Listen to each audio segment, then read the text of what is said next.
Oke. Assalamualaikum warahmatullahi wabarakatuh. Kami dari kelompok 4 akan mempresentasikan dari diskusi kami atau hasil dari Radio City versus Ray Tracing dari mata kuliah Grafik Komputer 2. Oke, kelompok 4 beranggotakan saya sendiri, Hanif Fauzi Hakim dengan NPM 504 22648.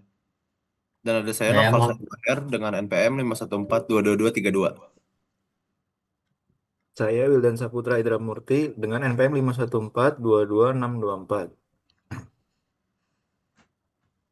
Dan saya sendiri Zeo Valis dengan NPM 514222681. saya Muhammad Pasha Farel Sidik dengan NPM 514222106.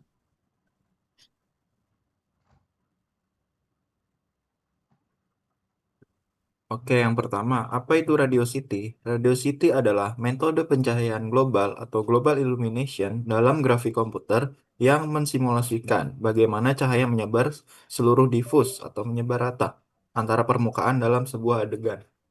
Berbeda dengan ray tracing yang memantulkan cahaya dari mata ke sumber cahaya, Radio City menghitung transfer energi cahaya dari satu permukaan ke permukaan lainnya, terutama untuk permukaan diffuse atau tidak mengkilap. Next. Lalu ada konsep dasar radio city. Yang pertama, setiap permukaan adalah pemancar atau emitter dan pemantul atau reflektor.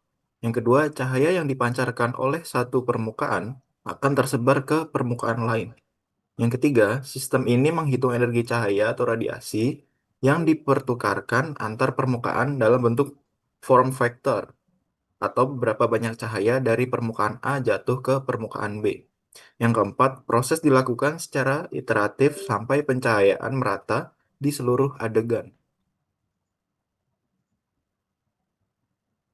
Lalu bagaimana sih cara kerja Radio City itu? Pembagian permukaan atau meshing.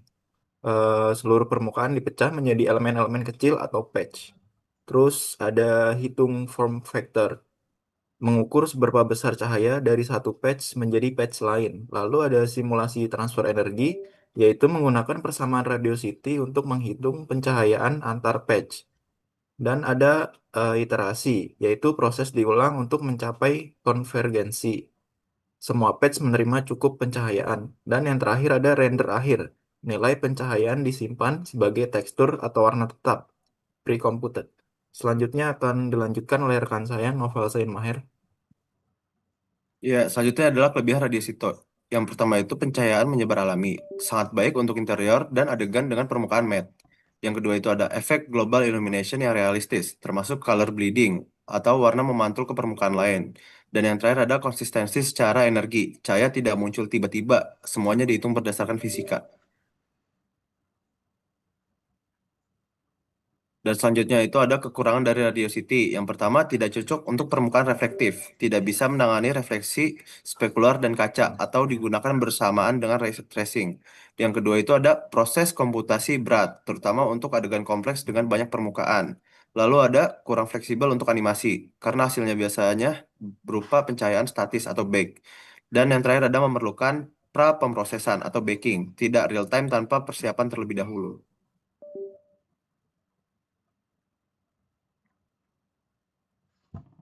Ya, ini adalah penjelasan ray tracing. Jadi apa itu ray tracing? Yang pertama adalah ray tracing adalah teknik dalam grafik komputer untuk mensimulasikan perilaku cahaya secara realistis dengan menelusuri jalur sinar cahaya dari mata atau kamera ke objek dalam sebuah adegan.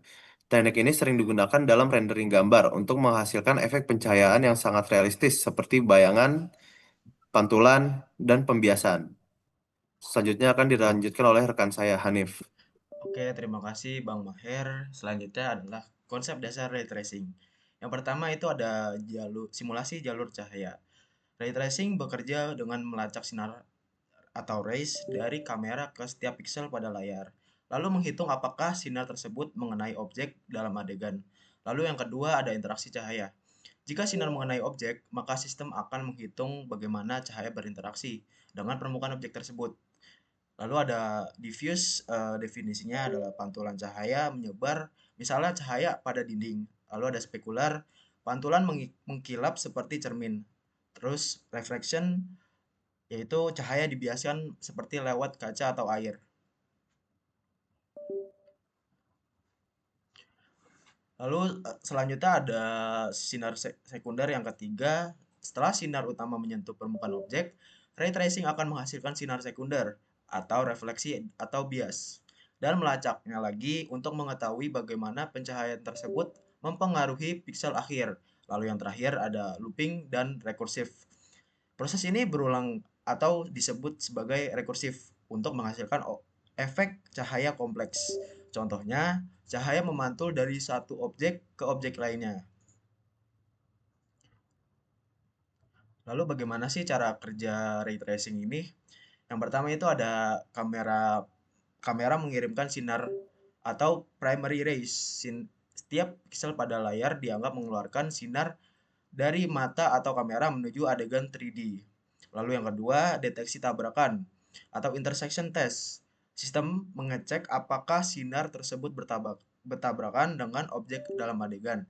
Jika tidak, piksel dianggap latar belakang atau kosong. Lalu yang terakhir ada hitung interaksi cahaya. Jika sinar mengenai objek, sistem mencari sumber cahaya dalam adegan. Lalu dihitung bagaimana cahaya menyinari titik tersebut. Apakah terang, gelap, memiliki bayangan, dan lain-lain. Lalu selanjutnya akan dijelaskan oleh rekan saya, Zeo. Oke, terima kasih Anip. Selanjutnya, cara kerja ray tracing masih sinar sekunder dihasilkan. Yang pertama tergantung pada material objek, refleksi atau reflection ray.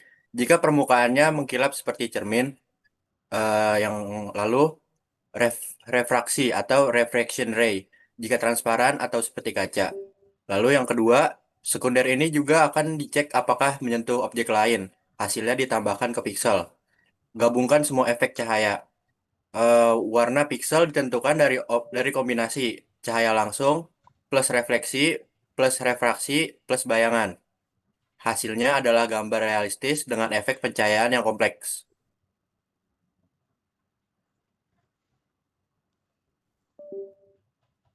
Selanjutnya ada kelebihan ray tracing. Yang pertama ada realistis, dapat menghasilkan gambar dengan pencahayaan, bayangan, pantulan, dan transparansi yang sangat mirip dengan dunia nyata. Yang kedua, efek cahaya kompleks, yaitu mendukung efek visual canggih seperti caustics, bayangan lembut, dan global illumination. Lalu yang ketiga, akurasi fisika. Simulasi berdasarkan hukum fisika sehingga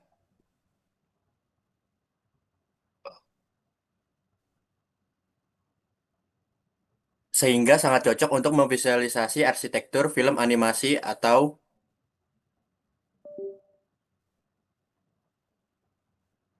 kekurangannya. Kurangan radiosity, lambat dan berat, yaitu proses komputasi sangat berat karena harus melacak banyak sinar atau setiap pixel. Tidak cocok untuk aplikasi real time seperti game generasi lama. Lalu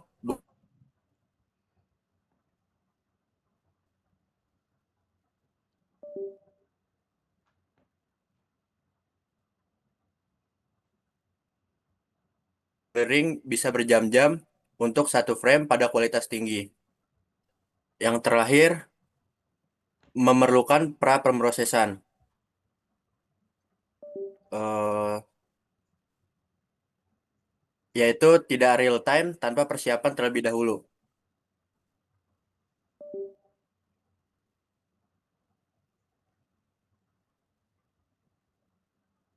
Nah, ini perbandingannya dari ada aspek dari radio city dan ray tracing. Aspek yang pertama fokusnya lama, pencahayaannya diffus, refleksi, transparansi, bayangan tajam. Lalu yang kedua tipe permukaan radio city kasar, ray tracing mengkilap. Lalu aspek ketiga cahaya tidak langsung, radio city akurat dan natural, ray tracing terbatas, perlu teknik tambahan. Aspek yang keempat, view dependence, radio city independent, ray tracing dependent.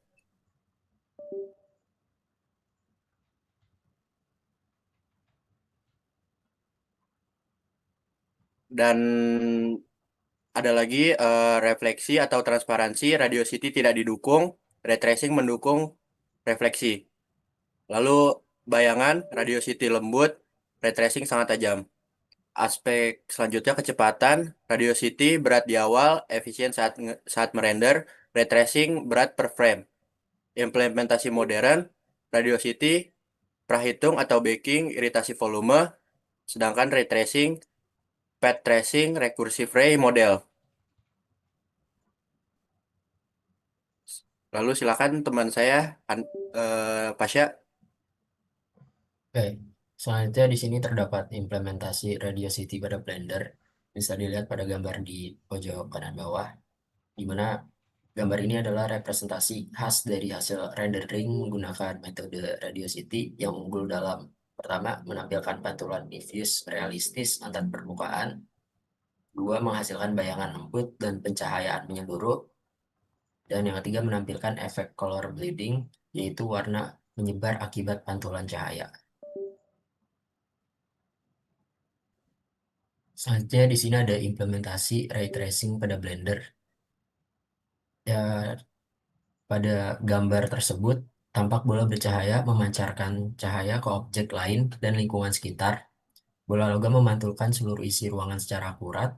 Warna dinding merah juga memantulkan ke objek terdekat, menunjukkan efek global illumination.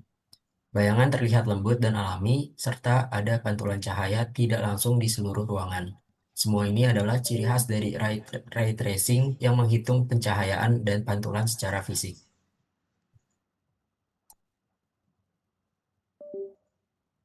Oke. Selanjutnya di sini ada kesimpulan berdasarkan materi ray tracing dan juga radiosity. Ray tracing dan radiosity adalah dua metode utama dalam pencahayaan global untuk menghasilkan gambar realistis dalam grafik komputer. Ray tracing menelusuri jalur cahaya dari mata pengamat ke objek, menengahi refleksi, refraksi, dan bayangan secara akurat. Cocok untuk permukaan mengkilap dan transparan. Radiosity menghitung penyebaran energi cahaya antar permukaan secara menyeluruh, fokus pada difusi cahaya antar objek, ideal untuk permukaan matte dan pencahayaan tidak langsung. Keduanya saling melengkapi dalam menciptakan visual yang lebih realistis dalam simulasi pencahayaan 3 dimensi. Oke, selanjutnya di sini terdapat sumber pada materi presentasi kali ini, yaitu pada dokumentasi Blender dan juga video pembelajaran di YouTube. Oke, untuk cukup sekian presentasi dari kelompok kami mengenai Radio City versus Ray Tracing yang beranggotakan dari kami berlima. Assalamualaikum warahmatullahi wabarakatuh. Waalaikumsalam warahmatullahi wabarakatuh.